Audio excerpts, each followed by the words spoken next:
అక్క అక్క అక్క, ఏంటి బుజ్జమ్మ? నేను కూడా నీతో వస్తానక్క.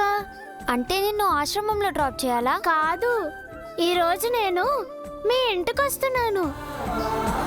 నిజంగానా? మరి మీ మేడం పర్మిషన్ తీసుకున్నావా?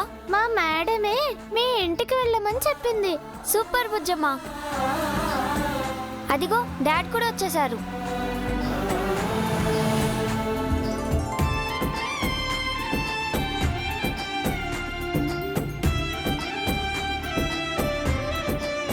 Hi dad. Hi sir. Bujjamma, daddy, ఈరోజు బుజ్జమ్మ మన ఇంటికి వస్తుందంట. అవునా బుజ్జమ్మ? అవును సార్.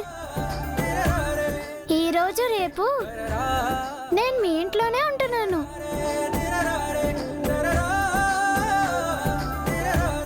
మీ ఇల్లు కాదమ్మా, మన ఇల్లు అనాలి. మన ఇల్లు. మరి మీ మేడంతో చెప్పావా? వాళ్ళ మేడమే బుజ్జమ్మని మన ఇంటికి తీసుకెళ్ళమని చెప్పిందంట. నిజమా బుజ్జమ్మ? నిజం. కావాలంటే మేడంకి ఫోన్ చేసి అడగండి. సరే, నువ్వే ఫోన్ చేసివు.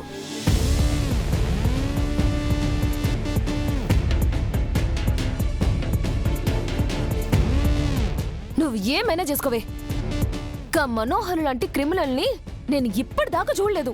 కసు వంటి రాక్షసిని కైమ కైమ కైమ కింద కొట్టి కాకులకి గదలకి వేయాలి.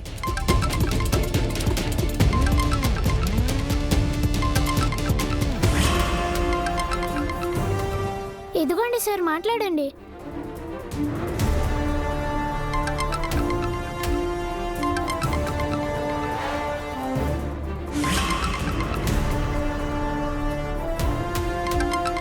అయ్యో, ఆయన ఫోన్ చేస్తున్నారే. ఎవలే? మా ఆయన.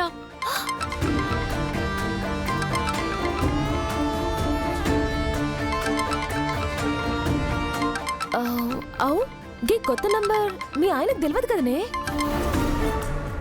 కొంపదీసి గా రాతడిగిట్లా చెప్పిండా? నాతో చెప్పకుండా రాతోడు అలా చేయడు. కరుణ కరుణ, నువ్వు ఎత్తి మాట్లాడే. అమ్మో, నా వల్ల కాదే. మీ ఆయన గొంతు గుర్తుపడతాడు. నేను పోయేస్తా, నువ్వే మాట్లాడు. కరుణ, నేను ఆయన భార్యనే. నా గొంతు మాత్రం గుర్తుపట్టరా?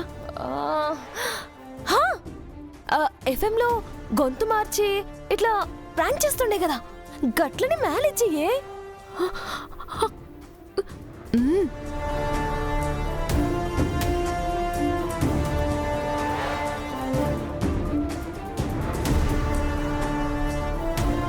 Hello hello